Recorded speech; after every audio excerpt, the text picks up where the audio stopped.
Graça e paz, amados irmãos e irmãs, que alegria podermos estar juntos nessa sexta-feira, início de final de semana, e podendo meditar na palavra do Senhor, buscarmos o pão de Deus para as nossas vidas, e juntos aí na sua casa, no conforto da sua casa, ou quem sabe onde você estiver nesse momento, parar a sua agenda e meditar na santa e bendita palavra do Senhor. Como vocês sabem, estamos fazendo aquele maravilhoso passeio em Efésios capítulo 6, dos versículos 10 ao versículo 18, avaliando a batalha espiritual que estamos envolvidos e também a armadura que o Senhor nos oferece. E hoje chegamos ao último item da armadura, que é a espada. Sim, aquela que é uma arma de ataque e naturalmente é possível se defender também com ela. E nós vamos ler o capítulo 6, o versículo 17 do livro de Efésios, mas a parte B do versículo 17, que diz o seguinte: tomai também a espada do Espírito, que é a palavra de Deus. Meus irmãos, vocês se lembram que o apóstolo Paulo, ele está olhando para a armadura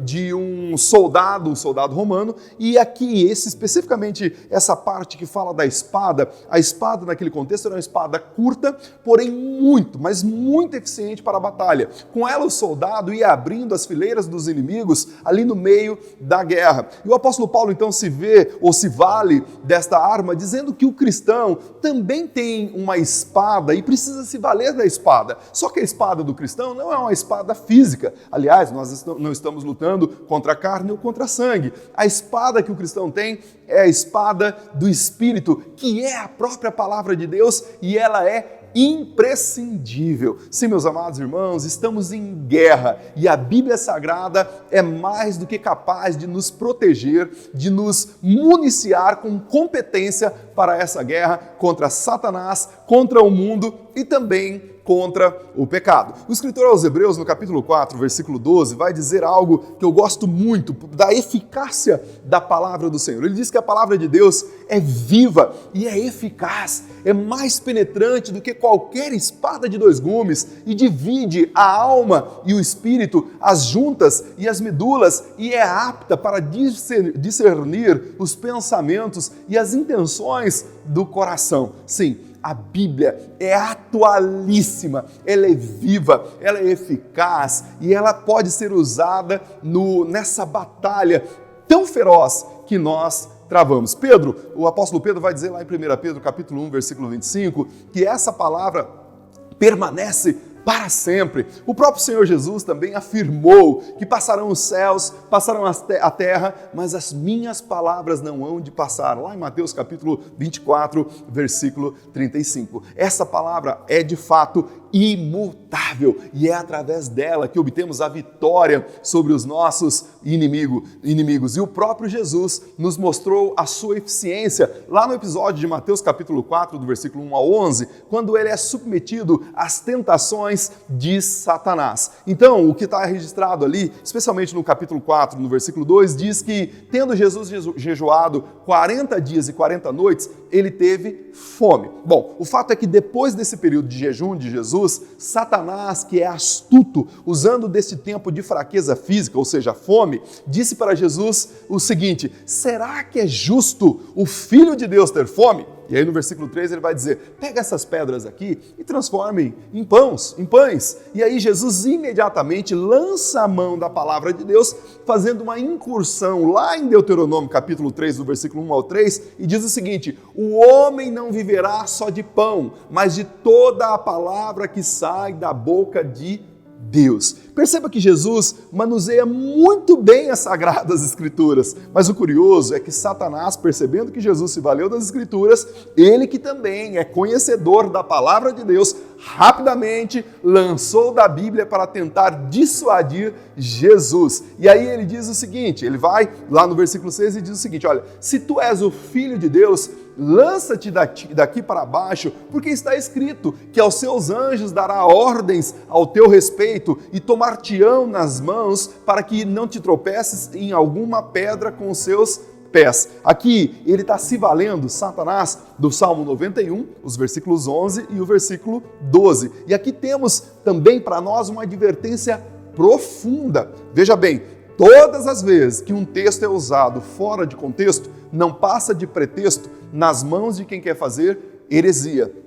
E me parece que assim como Satanás é o pai da mentira, ele também é o pai das heresias, na tentativa de distorcer a palavra de Deus. E infelizmente, meus irmãos, muitos cristãos acabam sendo engodados por esse tipo de apresentação bíblica, por não conhecerem a palavra de Deus, por não meditarem nela, por não serem como os crentes bereanos, lá de capítulo 17, do versículo 11 do livro de Atos. A Bíblia vai dizer que eles eram mais nobres do que os de Tessalônica, porque enquanto alguém estava pregando, eles estavam manuseando a palavra de Deus para saber se de fato aquilo conferia com a palavra de Deus e não era apenas a palavra do pregador. Não foi assim, por exemplo, com Jesus, pois quando Satanás tentou trazer uma palavra fora de contexto, incentivando-o a ceder ao espetáculo da fé e colocando a sua fé à prova, a fé em Deus à prova, ele usa novamente a espada do Espírito para se defender e imediatamente atacar. Veja que é uma luta de esgrima aqui, a palavra de Deus está no centro.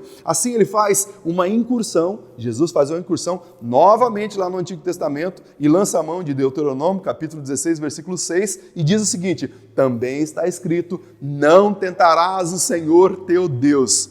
Mas Satanás, que é persistente, ainda tenta uma última estocada, e nos versículos 8 e 9 ele diz, o texto bíblico vai dizer, novamente transportou o diabo a um monte muito alto e mostrou-lhe todos os reinos do mundo e a glória que eles possuem, e disse, tudo isso te darei se prostrado me adorares. Neste momento, Satanás está propondo a Jesus que se distancie de Deus e se volte para Ele. Assim não seria necessário nenhum sofrimento, nenhum sacrifício, pois Satanás lhe daria os reinos desse mundo e toda a glória, bastando apenas ele se prostrar e adorar a Satanás. Então Jesus finaliza essa primeira batalha com Satanás, dando-lhe um fato, ou de fato, a estocada final. Agora ele se vale lá de Deuteronômio, capítulo 10, versículo 20, e diz, vai-te, Satanás, porque está escrito, ao Senhor teu Deus adorarás e só a Ele servirás. Então o diabo o deixou e eis que chegaram os anjos e serviram ao Senhor. Desta forma, Jesus venceu aquela batalha e Satanás se retirou e Jesus o resistiu com base na palavra que é a espada do Espírito. Meus amados, se o próprio Jesus teve que se valer desse instrumento tão poderoso para vencer as tentações malignas, quanto mais a nós, a mim e a você, nós precisamos da espada do Espírito para lutar essa batalha. Mas assim como eu disse no início dos nossos devocionais, baseados aqui em Efésios capítulo 6, não basta saber que existe uma armadura e que ela é poderosa. Também não é suficiente olhar para ela e apenas contemplar cada um desses itens. Alguns crentes que sabem que a Bíblia é sagrada, aliás, que a Bíblia é a palavra de Deus, que ela é viva, que ela é eficaz, que é poderosa. Então, com base nessa afirmação, eles fazem o seguinte, eles deixam a Bíblia aberta no Salmo 91, em lugares bem visíveis da sua casa. Assim, estão desejosos de espantar os fluidos negativos que eventualmente, espirituais, que eventualmente aconteçam ali naquela casa. Deixa eu te dizer uma coisa, a Bíblia só se transforma efetivamente em espada do Espírito quando o soldado a toma nas mãos. Ela só é útil quando é usada. Caso contrário, não passará de um item de decoração e jamais poderá nos proteger ou servir como arma de ataque nessa guerra. Guarde isso na sua mente, no seu coração. O apóstolo Paulo, ao escrever ao seu filho na fé, ao seu discípulo Timóteo, lá em 2 Timóteo capítulo 2, versículo 15, ele diz o seguinte, procurai, Timóteo, apresentar-te a Deus como obreiro aprovado, que manuseia bem a palavra do Senhor, que não se envergonha. Olha só a ideia do apóstolo Paulo aqui. A ideia do apóstolo Paulo é que o cristão precisa manejar bem a palavra de Deus. Aliás, nós como batistas somos reconhecidos como um povo que conhece as Escrituras, que se dedica ao seu estudo. Mas a ideia aqui é mais. A ideia aqui tem um aprofundamento ainda mais de fato profundo,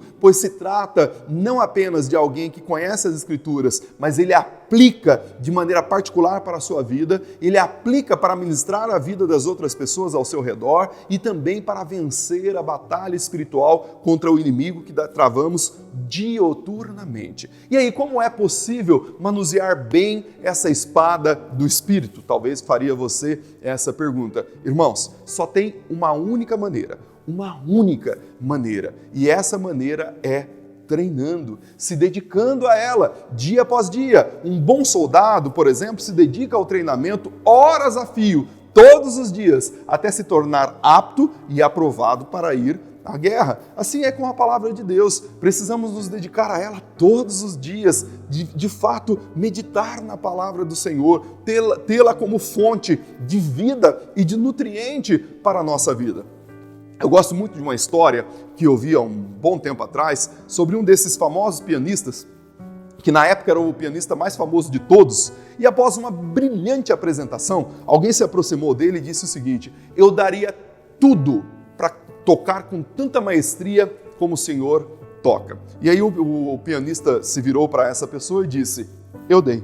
Alguns dariam tudo, mas nunca dão. Alguns dizem que fariam tudo, mas nunca fazem. Se você quer, de fato, viver de maneira plena, faça como o apóstolo Paulo. Sim, o apóstolo Paulo, como Timóteo, como João, como tantos outros homens e mulheres que se dedicaram à palavra do Senhor, dedicaram a sua vida à palavra do Senhor. Amados, precisamos de fato manusear e nos alimentar da palavra de Deus todos os dias. Assim seremos, de fato, honrados diante do Senhor e não seremos envergonhados diante do mundo e nem tampouco dos nossos inimigos, de Satanás, o inimigo das nossas almas, por falta de conhecimento bíblico. Finalmente, se usarmos dessa maneira adequada a espada do Espírito, estaremos aptos para essa guerra. Também não seremos engodados por armadilhas e artimanhas de Satanás ou de homens perversos. Aliás, quando manuseamos bem a palavra de Deus, nem anjos têm condições de nos dissuadir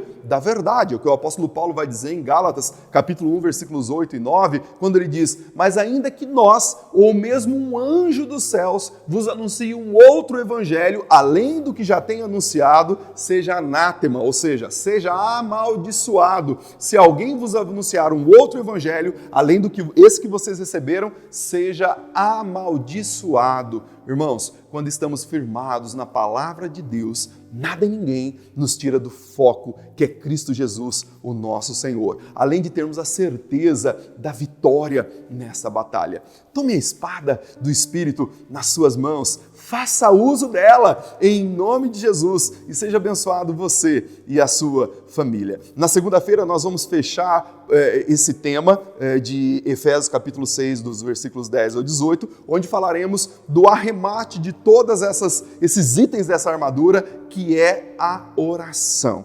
Deus abençoe você, Deus abençoe a sua casa. E como avisamos ontem, a partir dessa semana, ou seja, a partir de amanhã, sábado, amanhã, nós não teremos o devocional na Trilha da Graça.